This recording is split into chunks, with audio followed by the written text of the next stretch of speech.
লোকসভা ভোটের দিনক্ষণ ঘোষণা হয়ে গেল, আর এই লোকসভা ভোটে হিংসা রুখতে এবার প্রহরী রাজ্যপাল।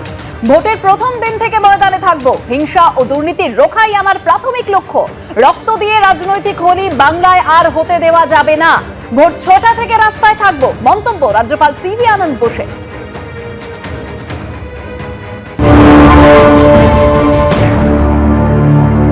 I will be in the field right from day one of the election. My two priorities will be to see that violence is ended, corruption is ended in election. That I will do to the best of my ability. I will be on the road at 6 a.m. before others wake up. I will be acting as part of the Jan Rajbhavan or Mobile Rajbhavan. I will be available with the people. You know what I once said during the Panchayat election? Political holy with the human blood will not be allowed in Bengal anymore. Lok Sabha ভোটে নির্ঘণ্ট ইতিমধ্যেই প্রকাশিত, আর এদিকে রাজনৈতিক আক্রমণ পাল্টা আক্রমণ চলছেই। আমাদের আবর্জনা বিজেপির প্রার্থী বেলদার সভা থেকে প্রার্থী নিয়ে বিজেপিকে এইভাবেই কটাক্ষ করলেন অভিষেক বন্দ্যোপাধ্যায়। তৃণমূল তো প্রার্থী তালিকা ঘোষণা করে দিয়েছে 10 তারিখ। আজকে নির্বাচন ঘোষণা হয়ে যাচ্ছে, বিজেপি এখনো ঘোষণা করতে পারেনি। তার কারণ অপেক্ষা করছে তৃণমূল থেকে যে উচ্ছিষ্টগুলো বেরোবে তাদেরকে মাথায় নিয়ে প্রার্থী করবে। কবে একটা বেরোবে আর কবে একটাকে তুলে প্রার্থী পদ দেবে। প্রার্থী হল আপনি দেখুন, এই নারায়ণগড় থেকে কে দাঁড়িয়েছিল 2021-এ?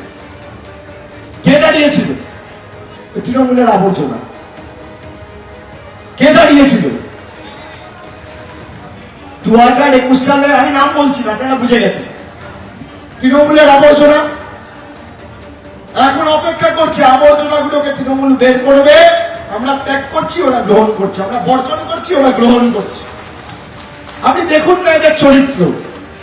আপনি দেখবেন আপনার পাড়ায়, আপনার এলাকায়, আপনার গ্রামে কোনো ভদ্রলোক বিজেপি করে না। সব চোর, চিটিংবাজ, 2 নম্বরী, দুর্নীতিগ্রস্ত। আর এরা সব সিপিএম এর প্রোডাক্ট। খড়কুটো ধরে খালি বাঁচতে চাইছে, জামাটা বদলে নিয়েছে। মদের বোতলটা নতুন আর মদটা পুরনো। আজ লোকসভা নির্বাচনের দিনক্ষণ ঘোষণা হয়েছে, কিন্তু তার অনেক আগে থেকেই ভোটের প্রচার শুরু হয়ে গেছে।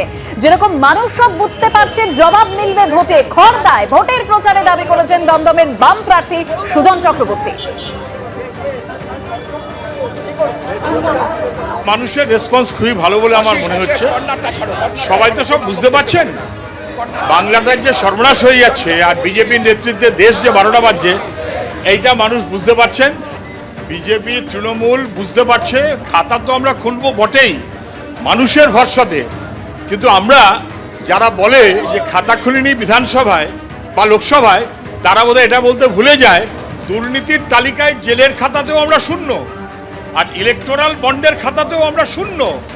ওইটা পারলে বুঝে রাখুক, ইলেকটোরাল বন্ডে যারা বেশি, লুট করাতেও তারাই বেশি। মানুষ তাদেরকে শিক্ষা দেয়।